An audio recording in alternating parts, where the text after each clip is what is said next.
क्रोधित हो गया। राजा ने उस व्यापारी का व्यापार बंद करवा दिया। इस कारण व्यापारी क्रोधित होकर घर पर अपनी पत्नी से लड़ बैठा। पत्नी अपने बच्चों समेत मायके वापस चली गई और उस व्यापारी के जीवन में यदि कुछ रह गया था तो केवल अंधकार था। और इन सब का कारण वो उस बिल्ली को मानता है जिसने उसका मार्ग काटा था। ऐसा ही एक दूसरा व्यापारी राजा को भेंट देने निकला और उस व्यापारी का मार्ग भी एक बिल्ली ने काट दिया। वो व्यापारी तनिक घबराया, परंतु उसने आगे बढ़ना अधिक उचित समझा। राजा तक वो समय पर पहुंचा। राजा प्रसन्न हुआ और राजा ने व्यापारी को अपना व्यापार बढ़ाने की अनुमति दी, स्वर्ण आभूषण दिए। जब व्यापारी घर पर पहुंचा तो पत्नी को आभूषण और अपने बच्चों को देने के लिए वस्त्र थे। हर और प्रसन्नता थी। आप दोनों के साथ एक ही प्रकार की घटना हुई, परंतु दोनों की प्रतिक्रिया भिन्न थी। ऐसा ही हमारा जीवन भी है। हमारे जीवन में प्रारब्ध का अपना स्थान है, परंतु उससे कई अधिक महत्वपूर्ण हमारी प्रतिक्रिया है, हमारे सोच का प्रभाव है, क्योंकि यही हमारे जीवन को आकार देता है। इसीलिए अपनी सोच को सकारात्मक रखिए। हम सभी अपने जीवन में कोई न कोई कार्य करते हैं। कार्य करते करते थकान की अनुभूति भी होती है और यदि थकान ना उतरे तो कार्य करने का मन नहीं करता।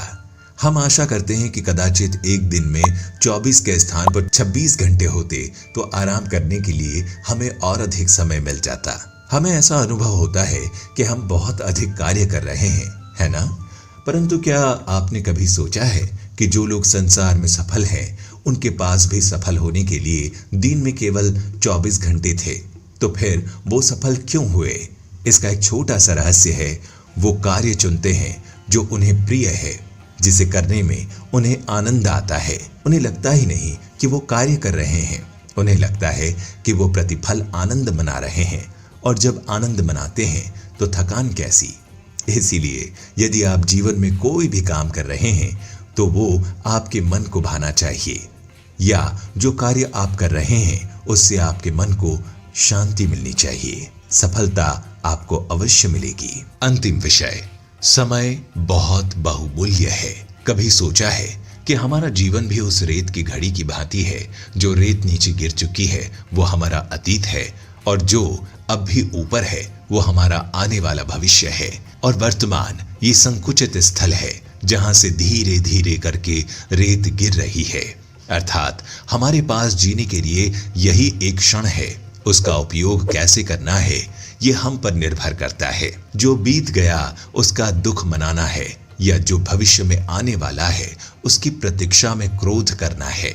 सब कुछ करने के लिए यही एक क्षण है। प्रसन्न रहना है तो उसके लिए भी यही एक पल है।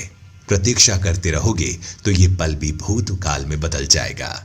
इसीलिए आनंद के लिए, परोपकार के लिए प्रतीक्षा ना कीजिए। आपके पास जो पल है उसका भरपूर सदुपयोग कीजिए, क्योंकि इस घड़ी को पलटकर आप फिर से समय अवश्य गिन सकते हैं, परंतु अपना बीता हुआ समय आप वापस नहीं लौटा पाएंगे। तो दर्शकों, भगवान श्री कृष्ण की इन बातों से आपने क्या सीखा? नीचे कमेंट में हमें जरूर लिखकर बताइए। और उम्मीद करते हैं कि आपको हमारी आज की ये प्रस्तुति जरूर पसंद आई होगी। अगर पसंद आई हो तो ज्यादा से ज्यादा लाइक और शेयर कीजिए, ताकि आपके जानने वालों को भी जीवन से जुड़ी ये बातें पता चल सके। साथ ही ऐसे आध्यात्मिक वीडियोस के लिए अभी द डिवाइन टेल्स को सब्सक्राइब करें। तो दर्शकों, आज के इस वीडियो में बस इतना ही। दीजिए इजाजत। नमस्कार।